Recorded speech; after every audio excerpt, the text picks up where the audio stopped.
আজকে আমি তোমাদের সঙ্গে শেয়ার করব যে ফার্স্ট টাইম দার্জিলিংয়ে টয় ট্রেনের এক্সপিরিয়েন্সটা কেমন কি হয়।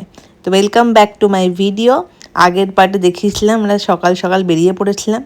এখন আমরা যাব first Batasia loop and second stop হচ্ছে ঘুম স্টেশন, অ্যান্ড ওখান থেকে আমরা আবার রিটার্ন করে চলে যাব আমাদের গন্তব্যে। শহরের এক পাশ জুড়ে চলতে শুরু করলো আমাদের টয় ট্রেন। কখনো বা শহরের মধ্যে দিয়ে, কখনো বা গাছপালার মধ্যে দিয়ে পাহাড়ে ঘেরা সুন্দর দৃশ্য দেখতে দেখতে আমরা যাচ্ছিলাম আমাদের গন্তব্যের জন্য, আর দারুণ মজা হচ্ছিল। সত্যি বলতে দার্জিলিংয়ের একটা ঐতিহ্য হচ্ছে এই টয় ট্রেন, আর এই টয় ট্রেনে চড়ার সবারই মোটামুটি খুবই ইচ্ছা থাকে যখন দার্জিলিংয়ের কথা আসে। তো দেখতেই পাচ্ছ কত সুন্দর ভিউ দেখতে দেখতে আমরা এই টয় ট্রেন ভ্রমণটা করছি। তোমরা হয়তো শুনলে হাসবে যারা আমাকে প্রপারলি ফলো করো বা দেখো আমার ভিডিও ফটোস। আমি অনেক ভালো ভালো জায়গায় গেছি, পাহাড়ে ঘেরা খুব সুন্দর সুন্দর জায়গা, যেমন লাদাখ, সিকিম, কাশ্মীর। তো আমার দার্জিলিংয়ে আসা হয়নি, একবার তো টিকিট কেটেও আসা হয়নি। ওই বলে না, যখন ভাগ্যে না থাকে বা ভাগ্যতে যখন না ডাকে তখন সেই জায়গাটা ঘোরা হয় না। তো এই হলোই আমার কাণ্ড।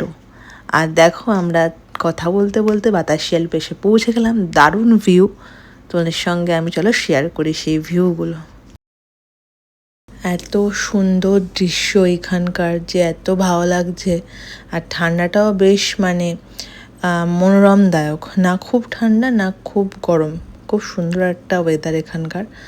তবে যত উপরে যাচ্ছিলাম ঠান্ডাটা কিন্তু বাড়ছিল।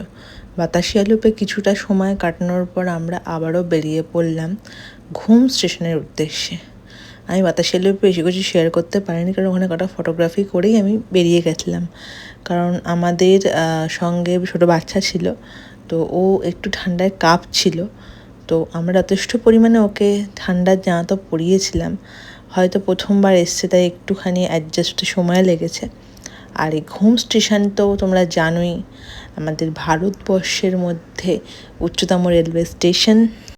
এখানে এসে বুঝলাম এখানে বেশ ঠান্ডা আছে, এবং ওয়েদারটাও কিন্তু দেখছো একটু মেঘলা মেঘলা হয়ে এসছে, কারণ এপ্রিল মেতে ওখানে মোটামুটি মনসুন শুরু হয়ে যায়।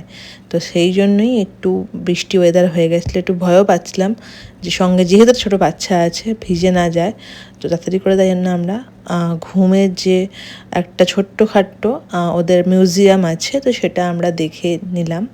এখানে অনেক ব্রিটিশ আমলের জিনিসপত্র রাখা আছে, অনেক স্টোরি লাইন আছে যেগুলো আমরা কোনোটাই পড়ার সময় পাইনি। তারা